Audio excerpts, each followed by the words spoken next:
What's up, guys? Hopefully you're doing alright after such a bloody day yesterday. We do have some recent news to go over. Sorry I haven't been putting out too many videos lately. We're all sick. This might be a bit of a quicker video. I've got my kids still with me here. We do have news that Michael Saylor announced a Bitcoin buy for Strategy. Strategy acquired 10,645 Bitcoin for $980 million at $92,000 average Bitcoin. And as of that purchase, they now hold 671,268 Bitcoin, or about a $50 billion cost for them, at an average of 74,972. And of course, we've got Peter Schiff throwing shade.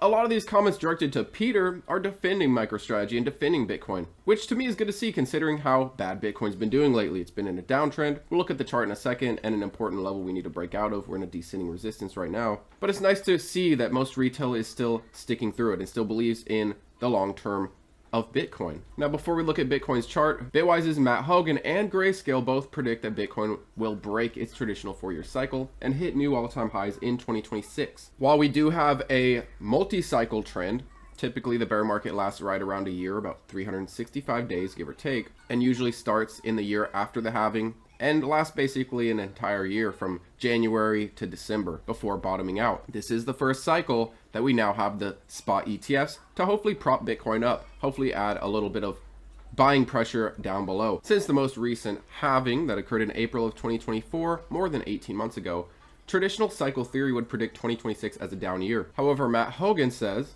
we believe the wave of institutional capital that began entering the space with the approval of spot Bitcoin ETFs in 2024 will accelerate in 2026 as platforms like, this is a great point, Morgan Stanley, Wells Fargo, Merrill Lynch begin allocating. And of course, we have recent news that Vanguard is now going to allow spot Bitcoin ETF buying. Charles Schwab is also opening up trading to their platform. And this changing market structure has already altered Bitcoin's price behavior. Previous bull markets saw gains exceeding 1,000% in a single year, while this cycle's year-over-year increase only reached 240% through March 2024. And the best Bitcoin has done from its $15,000 bear market low is like about an 8x or so. But you also have to realize that cycle to cycle, the gains will be less. Bitcoin is becoming more stable as an asset, and this is natural for assets that become larger and larger in market cap. We will of course see a diminishing return, which also means the bear markets will be less bad as well. Now, if this is the beginning of the bear market and we see a typical, year-long crypto winter, so far we'd be about 72 days into it, meaning a little less than 300 left. Here's an example. Last cycle we peaked here in November 2021, bottomed out in November of 2022, lasting about 364 days, give or take.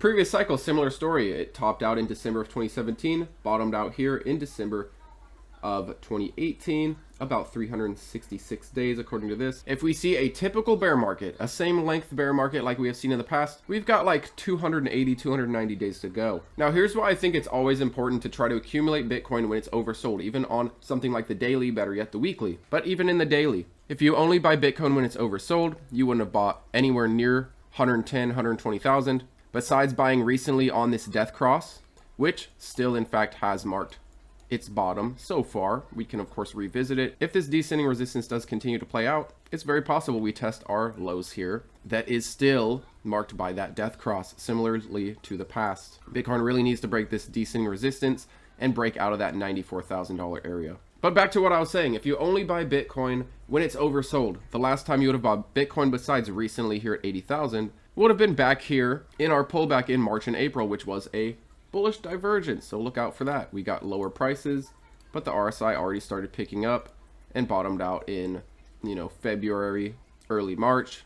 Our price bottomed out here in April. If you were accumulating while we were oversold, you'd have been buying, in the low 80s. Last time before that, Bitcoin was oversold like this was in the 50,000s.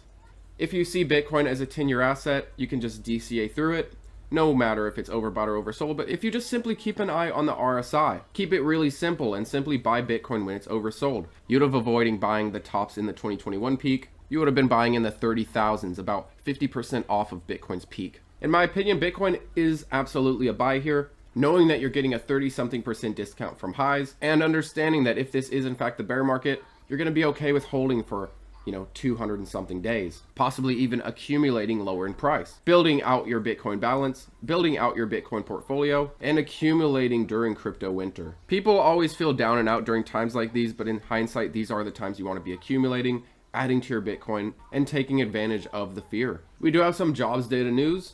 We saw 105,000 jobs shed in October, with 64,000 jobs added in November, and the unemployment rate rose to 4.6% in November, which is the highest since September of 2021. And here's a graph with new jobs added each month. You'll see that recently things have been rough. We've been seeing job losses in recent months. Now, I believe the market will have to digest this. This just came out today.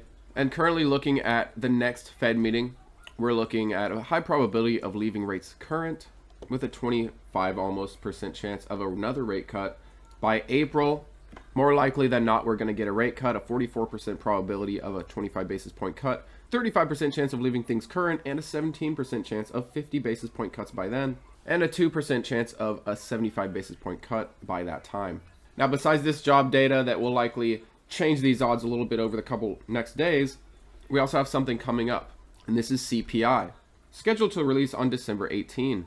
Our previous read was a 3%, which was under the forecast, but you'll see that it has been ticking up. Seeing inflation tick up while job market weakens is a bad sign for the Fed. They're in a tough spot because they don't want to necessarily lower rates while inflation is ticking up, and they do want to lower rates, and they would want to lower rates when the job market is weak. So these things are kind of going in opposite directions that we want. But the Fed is basically between a rock and a hard place. They're either going to cut rates and possibly risk inflation rising, but help the job market, or they're going to keep rates current, which could help inflation, but possibly hurt the job market. I do not envy the Fed at all right now. Now, how do you guys feel about Bitcoin? Do you think we're entering an early crypto winter, which could mean we get out of it early as well? Or is this just another pullback like we have seen throughout this bull market, a roughly 32% pullback before we recover?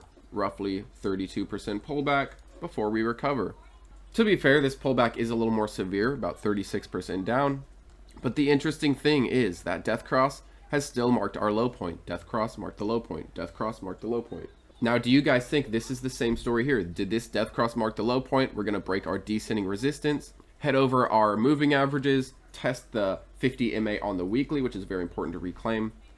We cannot find that as resistance. If we get another rally towards 94,000 and over, if we find the 50 MA weekly as resistance, that could be the definitive sign that this bear market is definitely in effect. And let me show you. Bear market. 50 MA weekly found it as resistance, we sold off hard. 50 MA found as resistance, we sold off hard.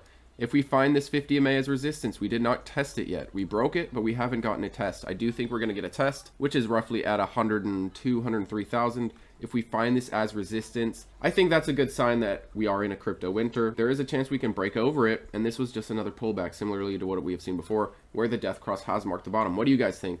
Do you think this is just another pullback like we've seen throughout the cycle? Do you think this is the start of an early crypto winter, which could mean an earlier beginning of the bull market in 2026, making Bitwise's Matt Hogan, Grayscale correct that 2026 could see new highs? I think whatever 2026 holds for us, it'll be important to accumulate during fear, accumulate during the bad times. Bitcoin always makes it out to the other side, hits fresh new all-time highs, cycle to cycle. Our next halving is in 2028, which means after that halving, Bitcoin coming into the circulation is going to be cut in half. Bitcoin is an extremely scarce asset, and the only price you have to pay to be a part of it is dealing with this volatility, dealing with these rough bear markets. But if you accumulate during these times, these are the best times to buy. But thanks as always for watching, guys. I appreciate you, and I will hopefully see you tomorrow.